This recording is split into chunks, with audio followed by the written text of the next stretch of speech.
Hello and welcome to a brand new season of the FPL Hangover podcast where we raise the bar in order to tone all things FPL related. We are back after the summer holidays. It is a brand new season, a new logo, same old overly long introduction, but we are here, we are back in the studio. Everything's starting to feel a little bit more familiar.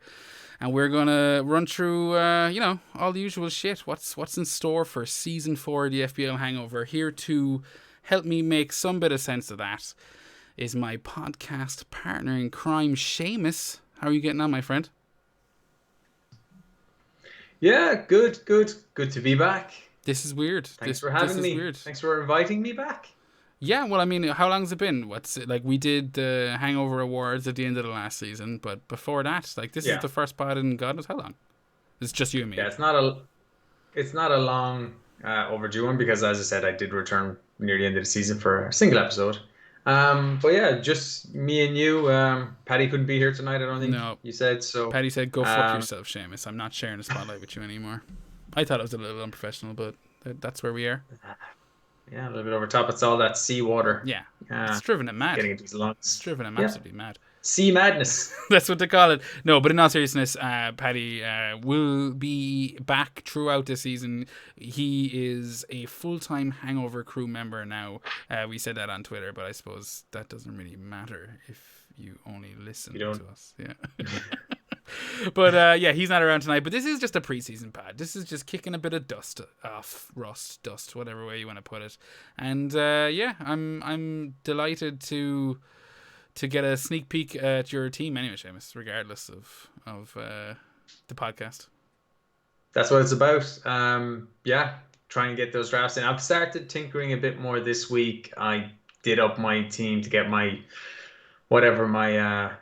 user ID, like when it launched, just like did an autocomplete team. Then I did like one draft that literally sat there till maybe last week. Then I did kind of, or maybe this week, and then I did a couple of moving around the fringes. And today I've looked at a few without clicking the confirm button. I've done a few. What would it look like if I wanted to get, 4 or 3 up top? What if I wanted to play 5 in midfield? What if I wanted to get Son in there? Things like that. But I still have a lot more tinkering to do. Yeah, well, I mean, what are we? We're less than 2 weeks away from the FPL deadline, so it's kind of entering that stage now where you want to have a bit of fun because, once it starts, it's the same for the show, but it's like once it starts, it's, pretty straightforward. This is how you kind of want to be approaching it. Every week is super serious. Is it a green arrow? Is it a red arrow? But right now it's a bit of fun. Like, how many 4.5s can you get into that midfield? How many playing 4.5s can you get into that midfield? But how do you feel about it starting pretty early? Like, this is our first pod, so we're kind of really just kind of getting to talk to each other about our impressions of the season as a whole. But like, this thing has been back since what, like the middle of July, or no, even earlier? Like, it's been back. It came back too soon, didn't it? It came back in the middle of the Euros, I believe. And yeah, no one was really arsed because the Euros were on, and the Euros was great, and it was great to get the break. But like, yeah, honestly, there's no need to bring it back that early. For a start, it has all these kind of things like you set players' prices, and then what if somebody transfers to a different team? Then you're kind of like, well, this guy's completely underpriced or overpriced now. What's the point of that? So, yeah, I mean, I guess a lot of transfers don't happen till late in the day. But so it doesn't make that much of a difference. That was one of the criticisms I heard about it. Was like, if you're setting the prices that early, is it too early? Like, is it to the detriment of the game? And yeah, I think there's definitely an argument to be made. I don't know. I suppose who gives a shit now at this stage? We didn't go too mad on it. Like, I kind of feel like as someone who does a podcast and does a show on it, like, I would have liked to have been back earlier, but there was just a part of me that was like, man, I can't come back that early and have another minimum 40 episode season after it. It's like, no, I need a break. Well, imagine we were back 2 weeks ago or something like that, and we're talking about get this player in, get that player in, and then they get injured. Yeah. I mean, it could still happen like that. Mo Salah gets injured here in a preseason friendly. Well, probably not that, but something could happen. COVID could happen. somebody could transfer out of the league. Say Harry Kane doesn't go to Man City, he doesn't stay at Spurs, say he goes to Paris Saint-Germain. Not going to happen. Like, but imagine something like that happen. Then it's like we just got to rip up all our plans. So there's no point kind of making too many plans that early. This is a good kind of time to start making change around teams because you want to be able to react and kind of know, well, oh, maybe I'll go back to that time I was looking at, having three heavy hitters in midfield or having, a couple of heavy hitters up top or going big in defense. And you can kind of go, yeah, I have a couple of drafts set up like that. And you don't have to think about it as long. So yeah, now is the time to be tinkering, I think. So I think it's a good time to come back. I'm with you. I think like I was definitely getting a bit itchy. I know, like, we're in a few group chats, and it's just like I was kind of putting the feelers out there a week or so ago. I was like, are people tinkering with their teams? Because I'm seeing a lot of things that I want to mess with, and I bit the bullet, or no, I stayed away from it for a while, but like eventually, I think this weekend I was like, nah, fuck this. I have a show to do in 2 or 3 days. I need to actually start messing with my team and getting a bit more kind of familiar with the fixture layout and whatnot. And hopefully it works out because we do have a show for you. We've got a load of new shit. What's new this year? We're going to have a look at our current drafts. And I think that's about it. We're going to come back next week as well. We'll do a game week 1 preview, and that'll obviously kind of have a far more finite, or not finite, but definite version of our teams. But for this week, we're just going to shoot the shit a little bit, kind of take it back old school in terms of not really knowing what the fuck we're going to talk about. But before we get into the nitty gritty of it, I would like to welcome anyone who's new and is checking out the Hangover for the first time. Welcome. Anyone that's come back, thank you. I don't know what we did to make you come back, but we're more than happy to have you here. What's new for the season, Seamus? We were chatting about this off air. Not a whole lot. I've rejigged the logo a tiny bit, but I mean, the structure of the show is still going to be here. It's going to be myself, Seamus, maybe a bit of Paddy if he can, manage to finagle his heavily, organized schedule. That's right. We're not bitter at all about that tonight. But there'll be a few of us floating around. Hopefully there'll be a couple more voices coming in as the season progresses. I suppose the biggest news for us as a show is that the whole Fantasy Football Scout affiliate thing, that's kicked off this year.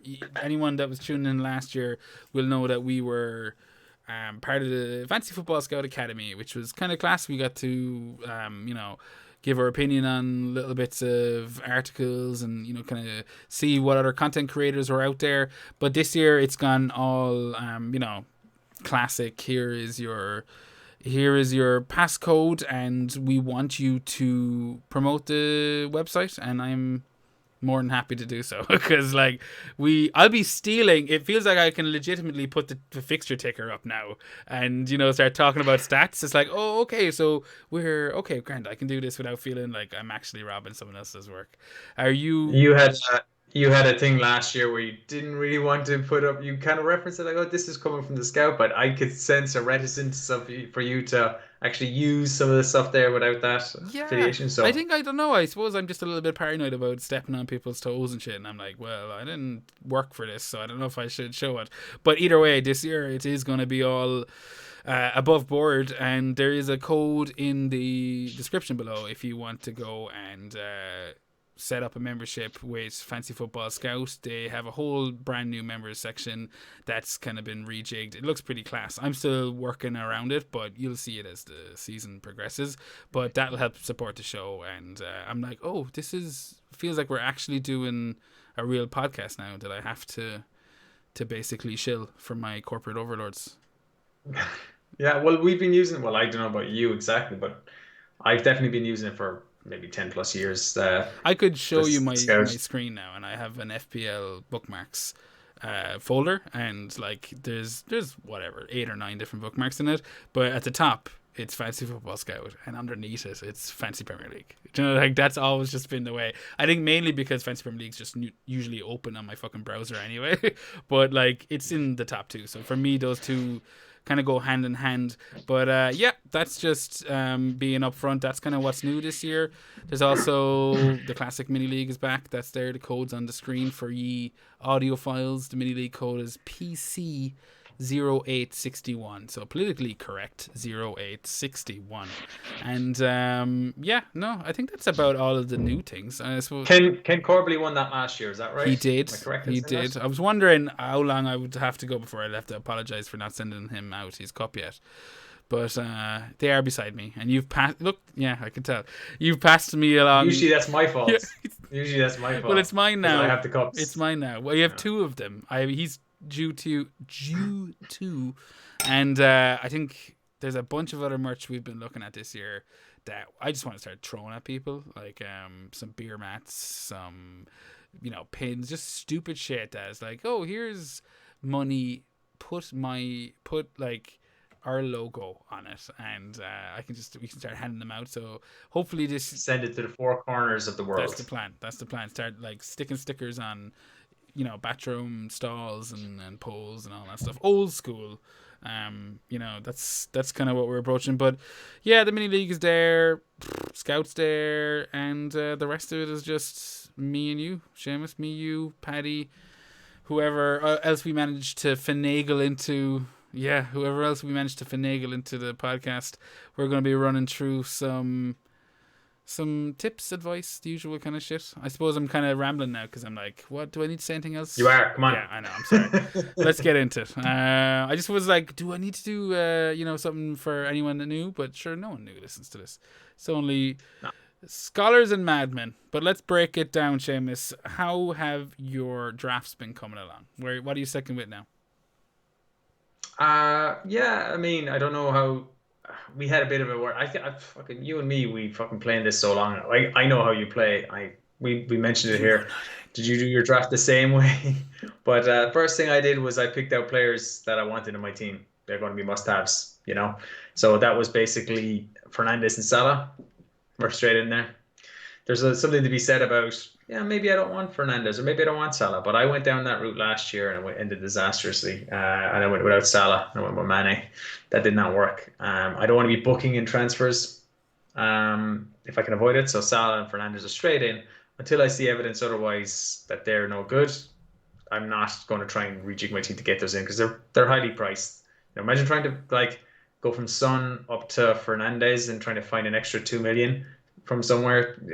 That's not a problem I want to fucking deal with. So they're straight in. So the first thing you've kind of touched on there, sorry to cut across you, but it's like, it's something I suppose I'm seeing around the place. It's not something I'm overly concerned with because I think everything you said there is nail on the head.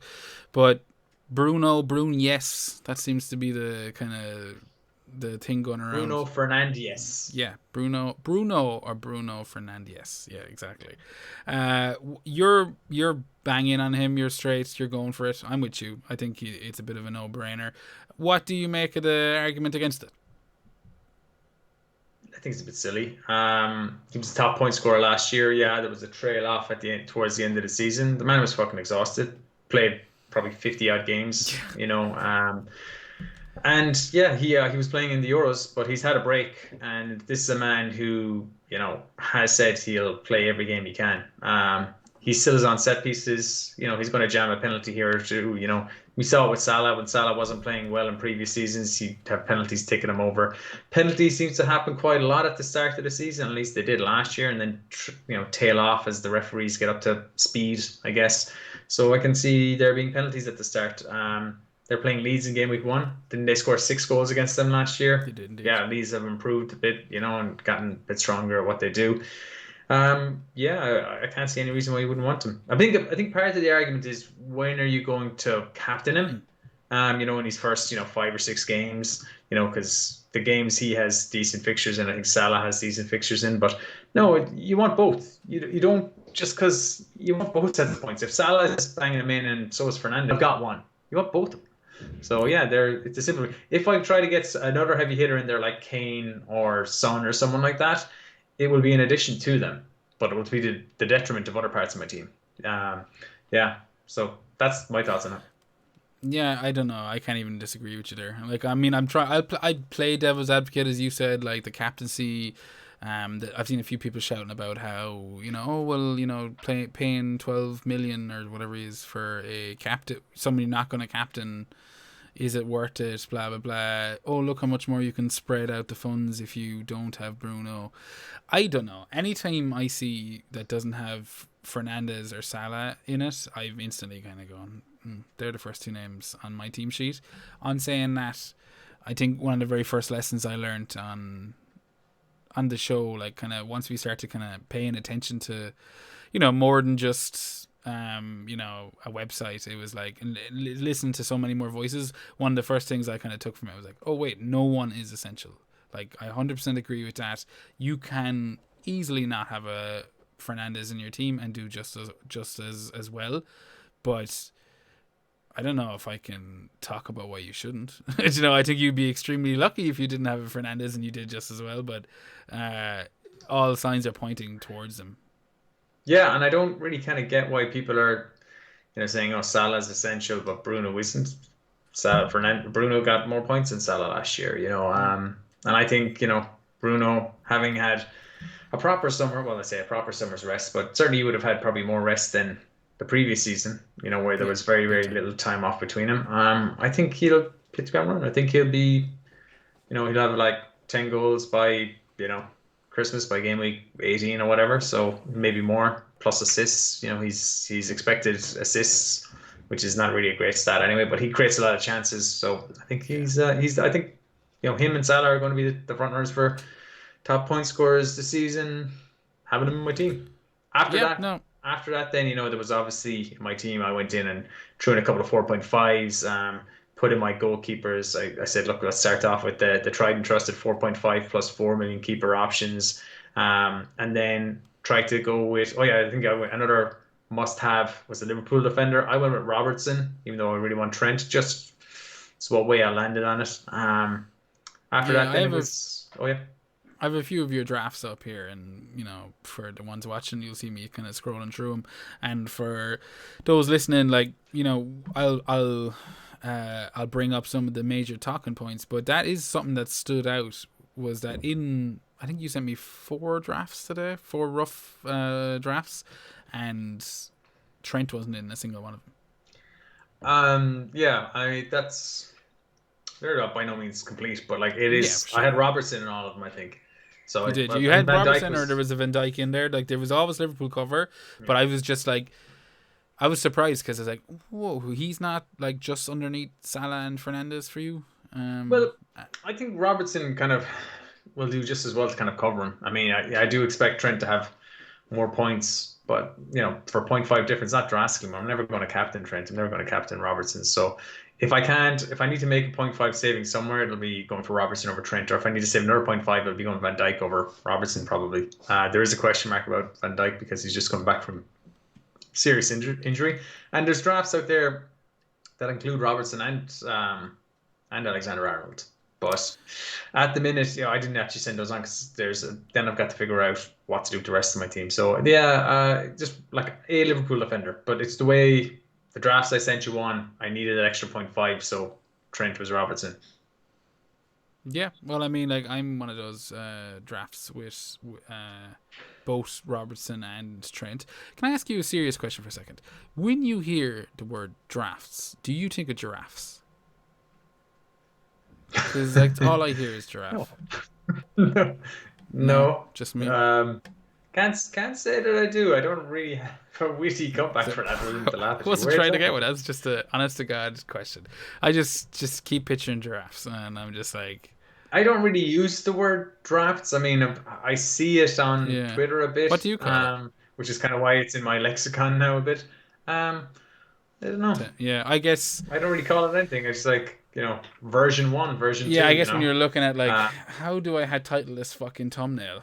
Then you kind of go, well, it's not my team, so it's not a team reveal, so it's a draft. That's kind of the way I'm looking at it. It's just like, oh look, because that's the new buzzword at the moment is team reveal. It's I think if I was listening to more preseason pods, I'd be hearing people saying draft more, and maybe with a certain accent that might sound like giraffe, whereas I'm reading it in my head, it's not. I'm reading it too, and I just keep picturing drafts. I just keep fancy Premier League giraffes going around the place. They changed the tiger to a giraffe. That's a game I want to play. But no, Play that game. I do have my own giraffe on the screen, and yeah, I've gone with Robertson and Alexander at the moment. It's kind of it's it makes the most sense for me looking at Liverpool's fixtures. Like that's kind of one of the things we were going to focus on, and like what teams we're looking at and what teams, because when you at the start of the season you want to approach this from a bit more of a kind of a broader spectrum. Would you agree? You want to kind of be looking at it a bit more simple. What are the big players that are going to do well, or that expect to do well based on proven records, and what are the teams that you expect to do well as well, kind of fixture wise, what teams are to avoid, and then everything after that you start getting more information, because right now we don't have any information. It's not the same as last season, it's a new season, and that's going to get gathered as it goes along. So we were kind of looking at teams to target, teams to avoid. I think Liverpool are probably, yeah, they're the most targetable. Would you agree? Like they've got a run of Norwich, Burnley, Yeah. Chelsea, Leeds, Crystal Palace, Brentford, City, and Watford in the first 8. Like that's pretty tasty. Yeah. It's them or United, which is why I find it odd. If we're kind of going, oh yeah, target United, target Liverpool, why would you be going without Bruno? Yeah, I mean they've got a new player there at United, Sancho, which would be very interesting to have in the team. He's on my watch list, but he's unproven. I'm not going to go banking on him in game week 1 and then realize, oh, he's going to need time to settle. I assume I'm not assuming anything. I'm hoping he's going to do well, but Leeds is a tough enough opening fixture. So, especially the way like Bielsa has them doing murder ball training. So they're going to be like the sharpest team in game week 1, I think, out of all the teams, fitness wise, at least. If United aren't up to scratch from the off, they could be a goal or 2 down. Southampton away, then, and Wolves away, and Newcastle at home are 3 lovely games. So that's where they could do well. But yeah, if I was going to have the likes of Sancho or Martial or whoever, I'm not that I'd advocate Martial, but I am considering strongly Cavani. It would be for the opening run of games, but it would be alongside Bruno, not instead of him. Yeah, so you're like, I mean, I'm with you. I think between Man United and Liverpool, it's kind of, they're the 2 teams I'm targeting. With Man United's opening fixtures, I think that Leeds game is, it could go. Like, I honestly am not going to be able to predict a score. I'm hoping for goals. I'm hoping that's like 4-3 United or something like that. Something good for fantasy, because another player I have in my team, and I think you have in your team, I was just looking at it there, is Rafinha. And he's in there because you just looked at him and went, that's underpriced. Give me that, because that shouldn't be that price. That should be 7.5 or 8. Do you actually think he should be 7.5? Like, or I think so. I mean, I don't think he's got a full set of stats behind him. I know people are like, oh, Harrison scored more points than him last year, and that's true. But like, look at the minutes played. He only played 2,358 minutes. He still got 6 goals, 10 assists. That he had a bit of an injury at one stage. He joined the league late, so you're not comparing apples with apples. It's apples and oranges here. So you gotta consider that. And I think over the course of the season, he'll outscore Harrison. And the reason I think I ask you is just because like I'm with you. He was like one of the first names in my team sheet, but it's one of those names that you come back after 2 or 3 weeks and then you go, oh, you look at it again, you go, you know what, Man United, Everton, Burnley, Liverpool, like United, Everton, Liverpool in their first 4. I was kind of like, is that great? And then I was kind of, I was wavering. Was that like then I just went straight back to him. I was like, no, just kind of don't let yourself overthink it a little bit. I think that's important.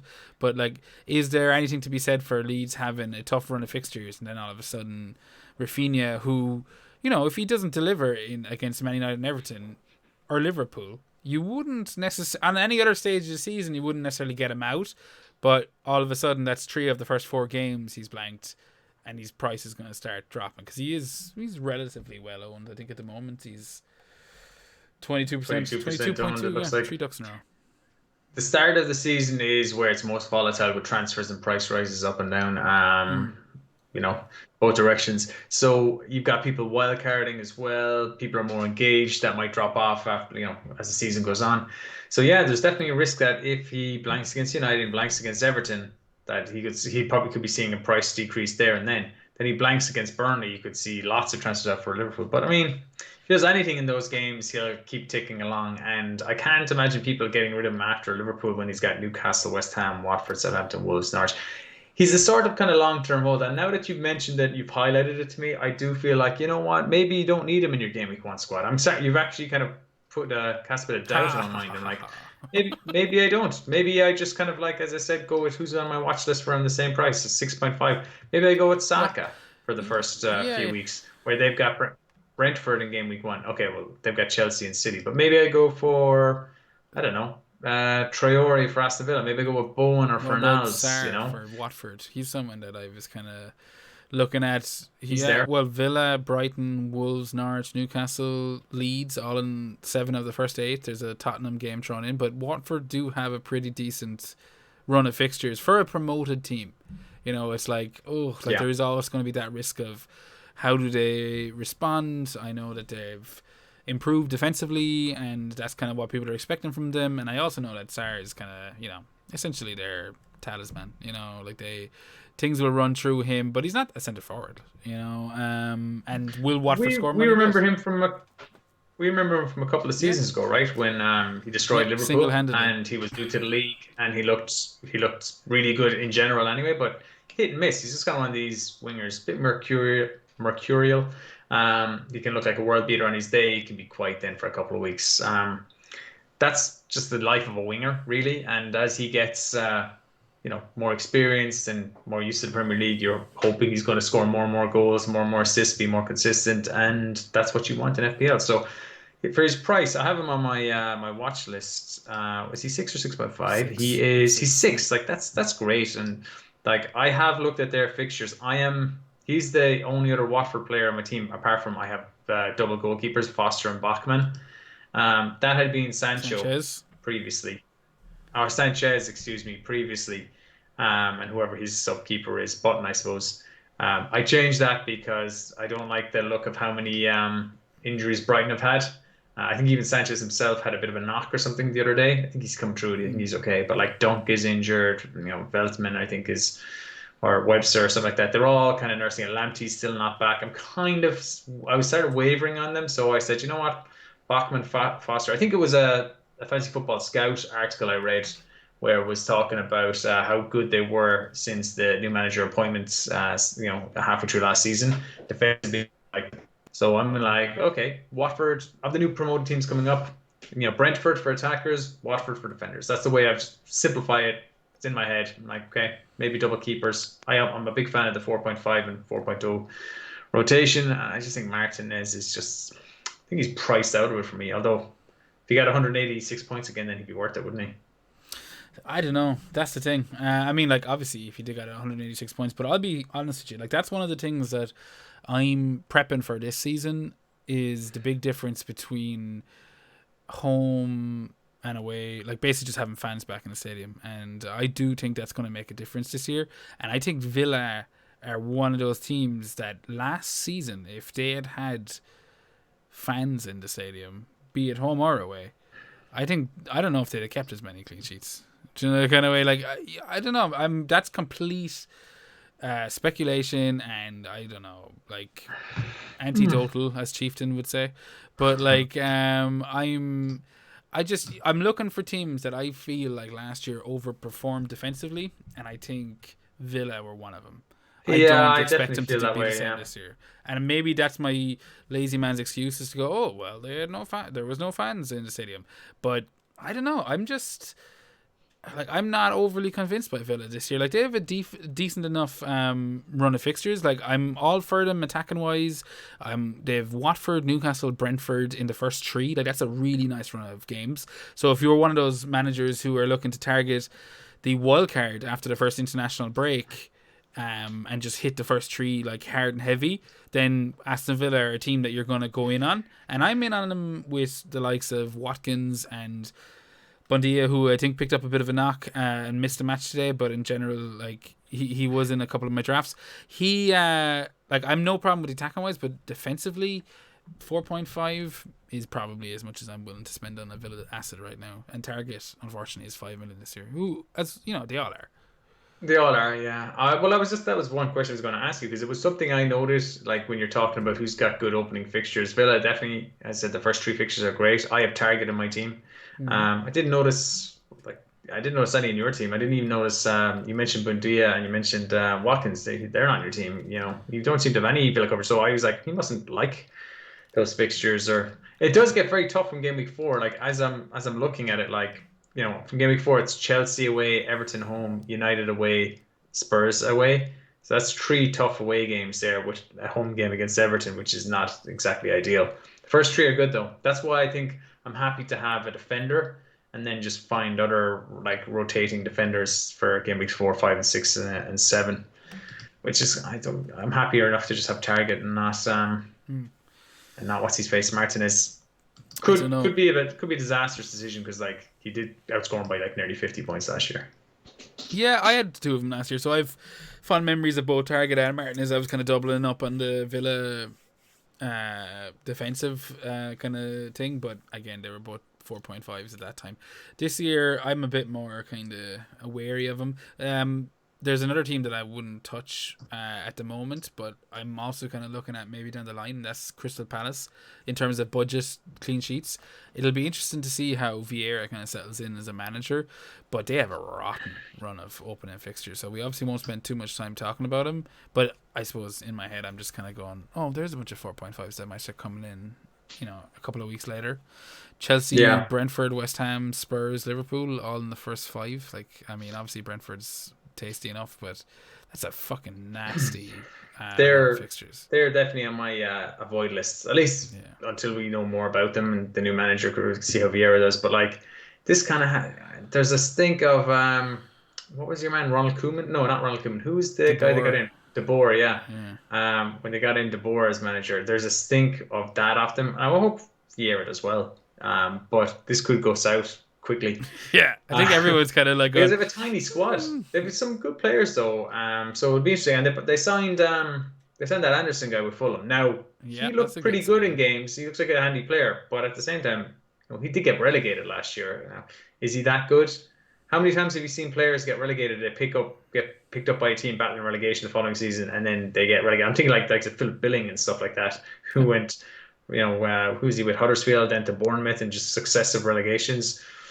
Yeah, this might be good for him. But like, yeah, avoid Crystal Palace. I mean, certainly avoid Norwich. They've got a Yeah. horrible run against. They're playing Liverpool and Man City in the first two. Then it's Leicester and Arsenal. Like, to avoid them. And they kind of I'm, that kind of whips away, some budget options for FPL managers. Do you know what I mean? It's like, yeah, oh, all of a sudden, I think Gaeta has 4.5. That would be a nice 4.5 keeper to be considering. mm, And yeah, like Norwich, you've got your 6 million Pookies, you've got Cantwell, and I'm sure there's a couple of other, assets that you could make use for budget wise, but that's kind of the fun of it. Is like you get to keep an eye on them over the next 3 or 4 fixtures and go, okay, do you know what? They got smashed 3 out of 4 times, but this lad looked okay, and their fixtures are about to turn pretty smooth in game week 5. Like Norwich, for example, go from Liverpool, City, Leicester, Arsenal, like the 4 of the fucking top 6 or 7 teams in the league, and then they go Leeds, Watford, Wolves, Spurs. It's like, okay, it's a bit more doable, but or not. Sorry, Watford, Everton, Burnley, Brighton. I was wondering. I was like, that's a shite run of fixtures. yeah. But It's like, yeah, these Watford, Everton, aren't Burnley, great. Brighton's a far more kind of appetizing bunch where you're going, all right, if this 4.5 defender has suddenly dropped down to a 4.3 or a 4.4, that's kind of what I look at after the first couple of weeks. Is like where, like Suchek last year, West Ham had a rotten run of fixtures. Now I know West Ham had a fantastic season, but like they did have 5 or 6 matches of just dirt at the Yeah. start, and they were getting fuck all. They were getting no results against them, and then but you could see Suchek was in and around where he needed to be. I jumped on him as soon as the fixtures turned pretty, and yeah, I mean, I Almost didn't expect it to immediately. be. Yeah, I didn't expect it to be as bountiful as it turned out to be, but like that's just an example of kind of something that you Yeah. can be looking at now, but not. You don't have to put them in your teams. And maybe that's about what you were saying about Rafinha earlier. Maybe Rafinha is totally undervalued and he will be a lock in our teams, but maybe you don't have to have him game week 1. Personally, I'm just mentioning Rafinha. I have him in my team because I really like watching Leeds and I want a Leeds player in there. And I don't want to put 8 million in Bamford as one of my starting strikers when I think Calvert-Lewin is better fixtures and Watkins is better fixtures. Antonio Wilson are slightly cheaper. I think at later stage in the season maybe I'll just rock onto Bamford. But to start off with, I think Rafinha is a nice way to get into the Leeds action for those games, even if they are tough fixtures. No, I agree. Um, I agree with you. I mean, it's kind of it's an interesting way of looking at it. Like, I kind of like to, like, that was why he went straight into my team. Was like, once I didn't have Rafinha last year, I remember like we all had Bamford and Rafinha kind of double Leeds for a while, and then Leeds had a horrible run of fixtures towards the end. Rafinha had picked up a knock, so it was very easy to come off of Rafinha. But anytime I watched the Leeds match and he started, which there was quite a few towards the end, I was like, I want that guy. It's like it's kind of the same as having Trent in your team, or not, as the case may be. You watch a Liverpool match. It's a very different experience watching a Liverpool match when you don't have Alexander-Arnold and when you do have him. Because you had him, I believe, towards the end of the last season, and I didn't. I hadn't jumped on him yet. I think I was holding off on the wild card. You wild carded a couple of weeks before I did, and you had him straight in. And I just, those 3 weeks of watching everything from the right come from him was just, it's unbearable. And that's something like I'm not going through this year. I'm like, no, I'll start off with 2, and hopefully, they both deliver. But it's the same, I think, for Rafinha, no? Yeah, no, it's the same as Rafinha there. Other than that, I would say teams to avoid that I kind of kind of at the new managers, not to avoid, but one to watch, wait and see. So the new managers being like Spurs and Wolves. Yeah, look, Spurs could do really well, but their first game is against Man City. It's not exactly what you want. They could beat Man City, but I still kind of want to see how Nuno has them playing. And likewise, I have no idea what to expect from Wolves. Wolves were a team to avoid the second half of last season. They were scoring no goals. They weren't exactly keeping clean sheets. They weren't improving. They had lots of injuries. The players coming back from injuries now, but they still, I think, have Neto and Podence out. Yeah. Jimenez, can he head a ball? I don't know. But I like, hope so. I'm just I'm going to be just giving it some time. Going to give it some time before I jump on those players. Even though Wolves don't really have a bad run of fixtures or anything like that. I don't know what to do with Leicester. I don't know what to think of Leicester, but they have so many attacking options. So they've got Vardy and Iheanacho up front. Or does that mean they're playing a 2? Does that mean Barnes is going to be playing further on the left wing or left midfield? Because he works better as a left winger when they play, just Vardy up front or Iheanacho. Yeah. And they've got the new striker they've signed too, Demarai Gray. Yeah, it's hard to figure out what way they're going to line up. And no, they sold Demarai Gray actually. I was just going to say, I think Demarai Gray has gone to Everton now. Yeah. But no, you're right. I've got huge questions over the Leicester lineup, and like in general, like I can see by looking at your team, you had Fofana in there, and he was kind of a talking point over the last couple of weeks of since the release. It's like 4.5 looks like a great up and coming centre back, but our Leicester going to play with a 3 at the back, a 2 at the back. Same with Iheanacho, 7.5 forwards. Leicester's fixtures, like, they're pretty decent. They've got Wolves, West Ham, Norwich, City, Brighton, Burnley, Crystal Palace. A sea of blue. Like, I would be happy to jump on Leicester, but the places where I want to are the ones that are kind of up for doubt. So like Iheanacho, as you said, does he go back to a 1 at the top with Barnes on the left, whoever on the right? Does he stick with what he had at the end of last season with Iheanacho and Vardy? Does he maybe drop Vardy a bit? Because like he does eventually have to be dropped. No, I'm not saying this is the year, but last year I thought his returns were pretty shit, and I'm expecting this to be the same. I think they're lining it up. They've got this new guy Patson Daka that they spent big money on. I'm not sure where he came from exactly, but he's meant to be really up and coming. He's 7.5 as well, so like you're not going to spurge on him. But like he's a forward, and if you've got I think long term they're thinking him and Iheanacho. But yeah, it's just I think Barnes for 7 million is someone I'd love to have on my team. I just can't be guaranteed what formation they're going to play. I think he will try and play the wing back position a lot more. Keep that up again this year with like Evans, Fofana and Soyuncu, and I But think Evans Fofana's going to get isn't minutes. like that's the thing. Like Evans isn't even like he's a little bit of a doubt to be back by game week 1. He's still got a bit Oh, of is he? he's still got a bit of an injury. Oh well, look. I mean, my point being, I think Fofana is going to be secured lots of minutes this year. I think he's a really good player. He's up and coming. I think if they don't play him, other teams are going to go. Well, we're just going to buy him off you Yeah, because no, I I'm think with you. I think Fafana he's good. is a good shout. But what I will say to you, and I just wanted to get your opinion on the kind of that anti-Fafana argument of like, oh, his attacking returns are so weak. Did you see that? Like, oh, his ceiling is 6. And I'm like, yeah, but he's a 4.5 defensive option in one of the top 6 teams in the league.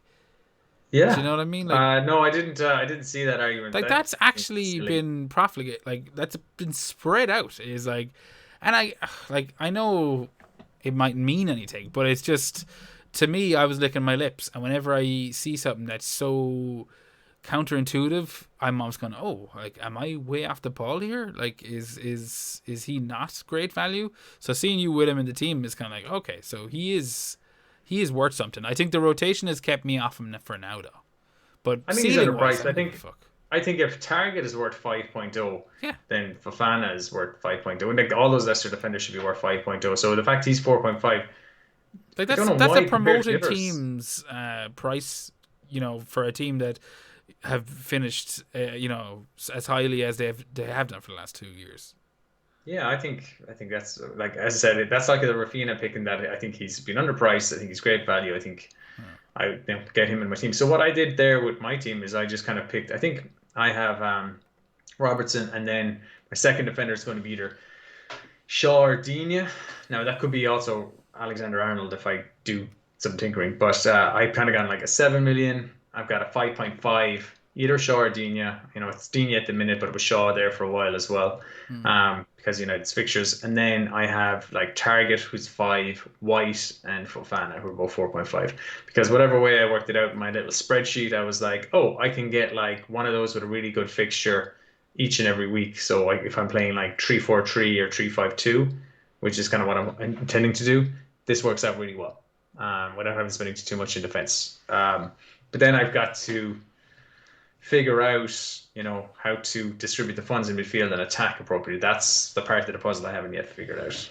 The Yeah, minute I've got like Hayden, I've gone for a bit of punts actually with Havertz and Cavani. That's kind of not my set guys, not my, you know, reliable guys or cheap guys or value guys. These are kind of like if I'm going to try and make moves, maybe Havertz could be a good option, or maybe Cavani. yeah. I mean, like they're interesting shouts. Like I think we'll get on to Cavani, but dealing with Havertz first, like that shocked me. I was surprised because, yeah, I think he is going to have a better season this year than he did last year. But like Chelsea have a nice opening fixture, and then they have Arsenal and Liverpool, and I just don't want any of that. Away to Arsenal and away to Liverpool, at home to Villa, and then away to Spurs and at home to City. So City, Spurs, Liverpool, Arsenal, all in the first 6. I'm like, that's not going to be. That's Yeah, not the time I want to be testing Havertz out, because I feel like he'll true. probably play a bit more of a false nine. I actually saying it now probably going to come back and bite me in the ass, but I think Werner could be like I have hopes for him. I think this year he could shut a lot of people up, and hopefully not kick the ball over the bar from a yard from goal. So I've high hopes for him, but I think Havertz falls into that same category. Bit of a disappointing first season, improved towards the end with Tuchel taking over, but yeah, I think 2 out of 6, like it's a bit questionable for me. Yeah, well, it really improved towards the end. I mean, scored the winning goal in the Champions League final. Lest we forget, they're the Champions League winners. I Okay, think he's nailed down the centre forward role that's what I was gonna or say. Do false you nine or think like whatever. you So can't? he's out of position.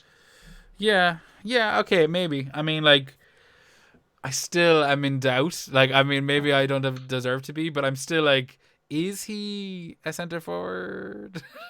That's crazy to me. Yeah, no, but that's seemingly the way it is, and that's I think what the lineup it is. It's hard to go with Chelsea because you don't know what Tuchel's going to do or Tuchel's going to. Is it Tuchel or Tuchel? Should get this I right think now. it's It Tuchel. starts Tommy Tux is what we call him here. Tuchel. Yeah, I don't know what Tuchel's going to do. They were so good defensively. second half last season since he came in. We should have like 2 or 3 of their defenders in. Yeah. I haven't got any of them because, like you said, they're tough fixtures, so you can easily see them conceding a goal, like the shitty goal in most of those games. Um, Yeah. and you don't know who's going to start. You don't know what way they're going to line up. Are they going to come start with 3 centre backs and 2 wing backs again, or are they going to change formation? I think that's I think that's the based on projected one is the 3 at the back, and I think they're still playing it in preseason, so I think that's why they're looking at that. And look, it worked for them last year, so and it worked for them the last time they won the league with Conte, didn't it? They played that for that oh, formation. So yeah, I fully expect to be heavily invested in Chelsea, come anything after the first 6 game weeks. Yeah, I'm like that. I'm only looking at it now. This is kind of why I'm delighted to be doing the show tonight. Is like, this is actually giving me some proper time to look at things. I'm like, going, man, Chelsea have some fucking rotten opening fixtures. Do you know, like from an FPL point of view, like I wouldn't be surprised. But they're if a good Chelsea, team. yeah, no, 100%, and I would not be surprised if Chelsea won 5 out of those 6 matches. Do you know, that kind of way? Like Even if they won 3 or 4 out of those 6, but like they scored goals in them, who could be good. Who's scoring them? And like, do you jump in? Center forward, Yeah, Havertz. Kai Havertz, the new center Well, forward. the other thing I'm looking at there is because actually before that was Havertz, I had Mount in my team in a lot of drafts because, as I said, with the tough fixtures there, you can kind of see in tougher fixtures maybe the breakthrough in a tie game might come via set piece, and he takes a lot of those corners, etc. Yeah. Now I think Zuma's going, isn't he, or is he already gone as part of that new defender they're bringing in? I don't know. Yeah, I think didn't they buy? Aren't they buying Kubale or someone like that, or Koulibaly from Koundé? PSG or something? I don't know. No, Koundé, the guy from Sevilla, is it? They're buying him. I think Zuma's going out the other direction as a kind of part of a swap. Okay. But like, Zuma was like a monster from fucking scoring headers. Mr. Scoring every fucking week. Are you kidding me? Do you know, like, that was crazy. So that had a lot of that was a lot of Mount's attacking returns there. But I think he's just going to be on set piece. I really like Mount anyway, from an FPL point of view. So I think he'll continue to take over in this Chelsea team this year. So that Havertz could be Mount. That frees up $1 million. Maybe Cavani goes down to Watkins, who I'm really looking at. I haven't really looked at Antonio or West Ham too much. I don't really know why.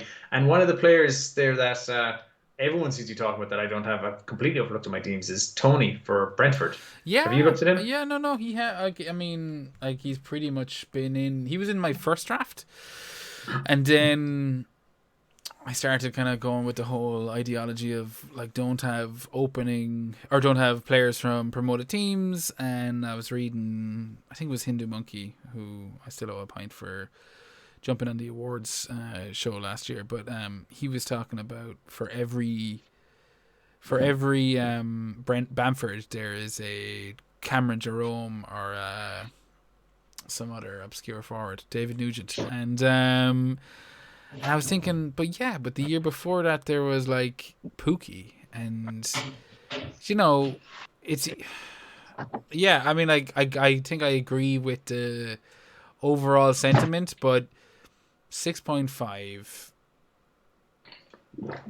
No, when you look at the value, heavy metal football, I think forwards, is the 3 words that have been associated with Brentford. Is like, which I'm already for. I'm like, okay, heavy metal football. You're all in on.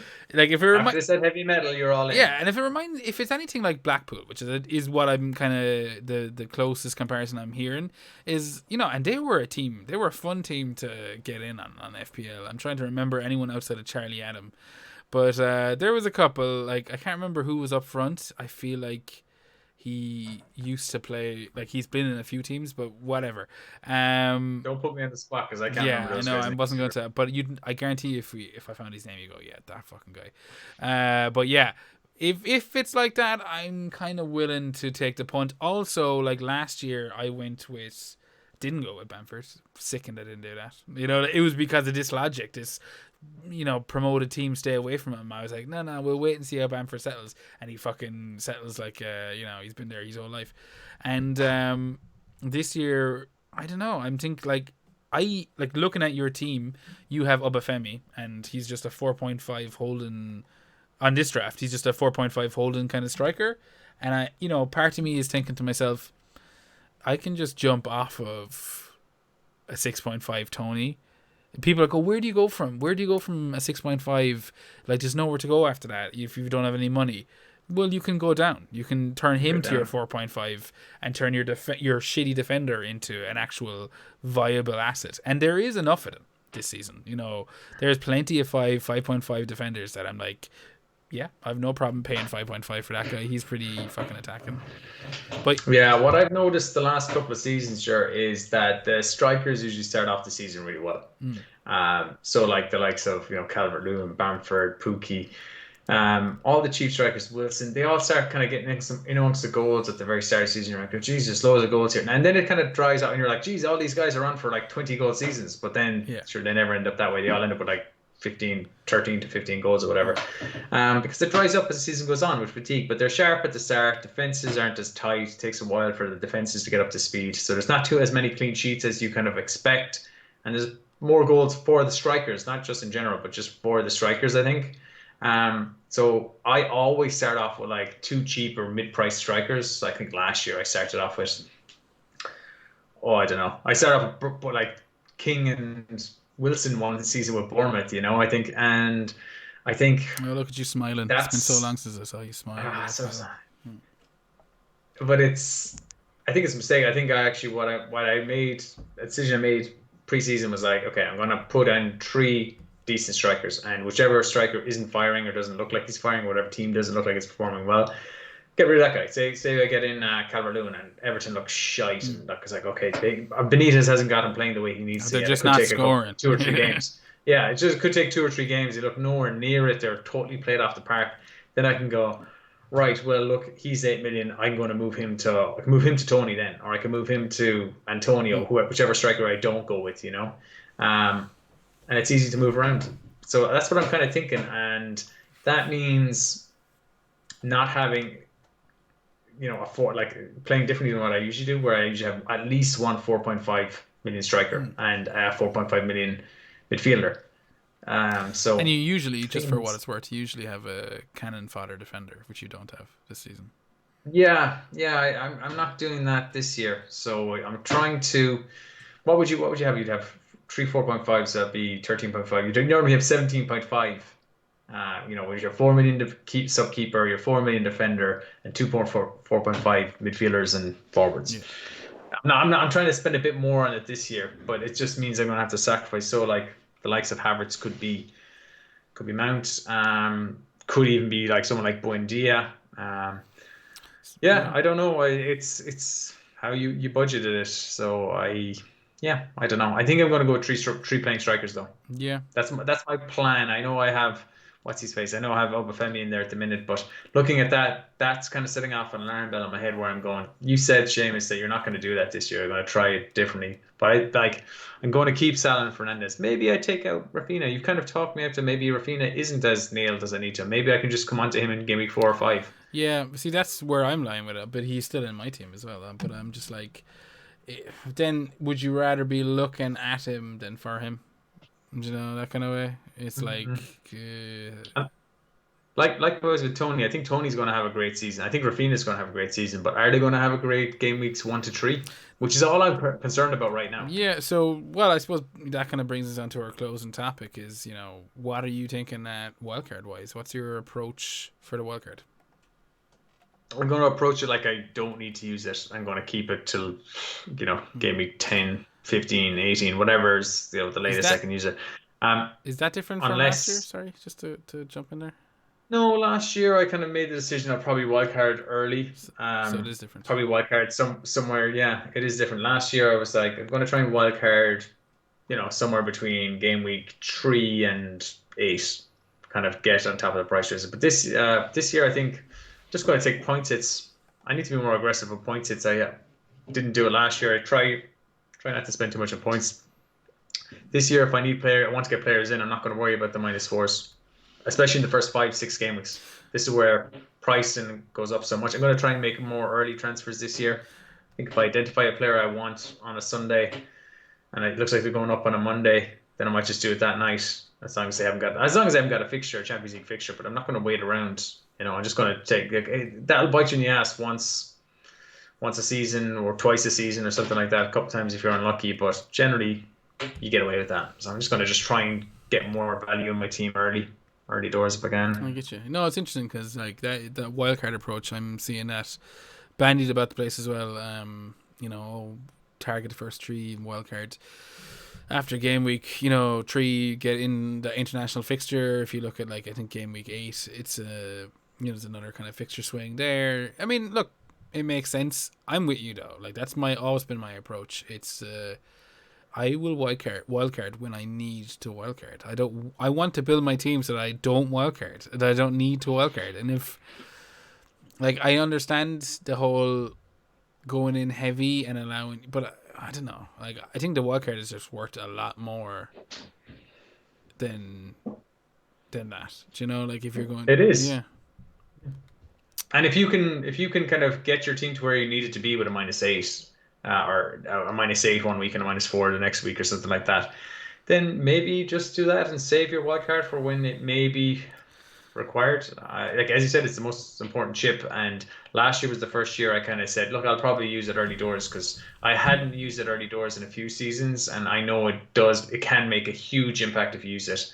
in the earlier few weeks, especially with team value. But last year I did that. It made no difference. I didn't use my wildcard well, and then I had no wildcard to bail me out of a bad situation. So I think having it, just the mere fact of having it, allows me to play my game better because I kind of know I have this get out of jail free card, yeah, so I can kind of do this. I can make the moves I want to make. I can kind of go right. Let's be a bit risky here, and look, sure, if it doesn't work out, I've I got to have a get out of jail wildcard. free Yeah, card. I mean you And do a couple of risks and then all of a sudden, you get a couple of injuries on top of it, and your team is just. It's just a fucking. It's a fire. It's on fire. Do you know? I've been there. You've been there. It's like, oh, with that wild card, like I'm with you. I think it's my get out of jail free card. It's like Grant. I will approach this as if I know everything, and I will be 100% right in every single thing I do. And if I'm wrong, I have a fucking wild card. It's like that's kind of the way I look at it. It's kind of the same as I think last year. Or maybe even the year before, we spoke about like what's your objective, like what do you want to achieve this year in FPL. I'll ask you again, like what is it, Seamus? what do I achieve Yeah, this what's your year? target?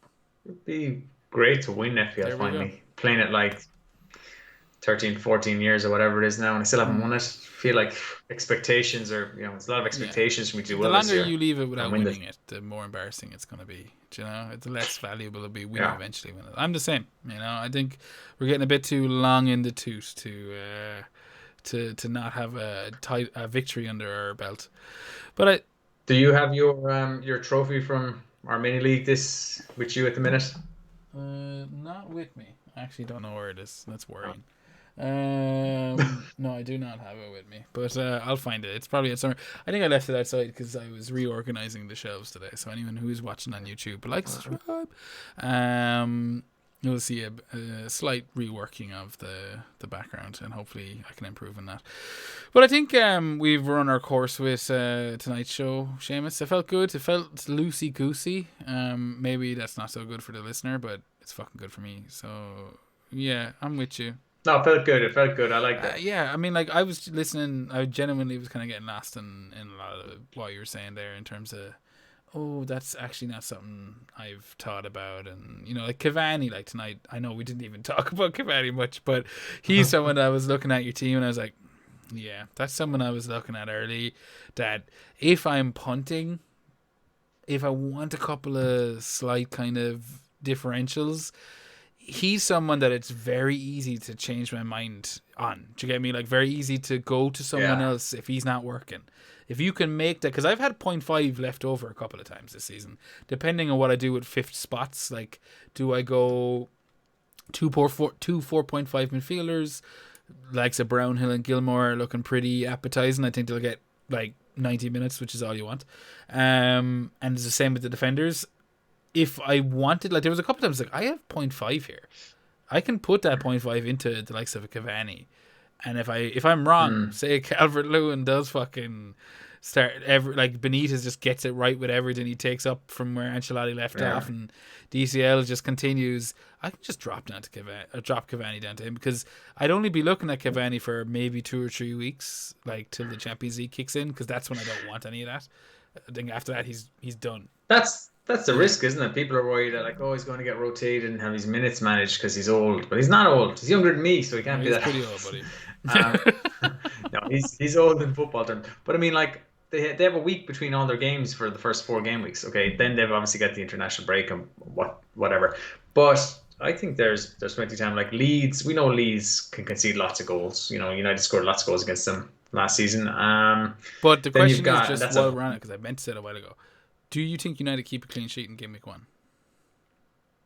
Keep a clean sheet? I don't know. If you remember, Leeds did also get very tight as well against the top 6. Yeah, they got very tight. So that's a hard game to predict. That's what I was saying at the top of the show. I don't think so. I can see that game being 4-3, same as last year. I don't think it's going to be 4-3. I think was last year 6-2. Well, I meant the Liverpool, the opening Liverpool against Leeds fixture was 4-3, wasn't it? But I think Leeds were coming at that like a bunch of lunatics. Yeah, they were new to the league. I think they were a bit more. And I'm delighted. It was a great match to watch, but I don't think that's how Bielsa's approaching. But maybe first game. No, I think it'll be tighter. Like Bielsa's like, okay, I don't know. It is away as well. It's Old Trafford, so it'll be 2-1 United. It'll be 2-1 United. Yeah, it's weird because my gut says high scoring, but like my head says that could actually be small. Normal scoring, I think. But then, like, after that, Southampton away, Wolves away, Newcastle. Fantastic games. Like, people are saying, like, oh, they've got tough games coming up, and maybe I'll get them in after a while. I'm worried about the Champions League. But Champions League's not for ages, so get it for the first 4. Those are 4 nice games. By game week 4, the dude could have 5 or 6 goals, and then everyone's scrambling for him, But then again, maybe not. This is all speculation. This is the game, isn't it? I just think, he is... he's a decent price. He's 8.5 for a player. Like, would you rather spend 8 million for an Everton forward or 8.5 for a United forward? United score more goals. The show just became the Cavani show by the end of it. Even though, like, I was like wrapping up, I'm like, no. Neither of us talked about him, but we'll get back to it. No, I'm with you. I would rather, like, but we're United fans, so what the fuck we can't say. We're going, United could score goals, and I don't know. I'm like, yeah, we're totally. Yeah, I totally understand that. So. Yeah, but he is a lot of money, like, in a sense that I'm like, only pay a small bit more for him, but like, you could go down $1 million and get Watkins. Watkins could do the equivalent. Well, I will say this, like, I was looking at his minutes. I'm surprised he had 99 points last year. He's got 10 goals for us. He's going to play 1,300 minutes. Like, so what's that the equivalent of, like, 15 games? He's got 10 goals, 4 assists, 100 points. Like, brilliant points per minute. 14 bonus points. I think the only issue with Cavani is the minutes, and I'm with you. I don't really see that being an issue for the start of the season. I think, like, until the Champions League comes in, when Ollie might be like, easily able to pacify someone like Cavani with, I'm not playing you this week against Villa. I'm playing you against, X, Y, and Z in the Champions League. So a lot easier to kind of manage a dressing room that way. That's my approach to it. But it's all armchair managing.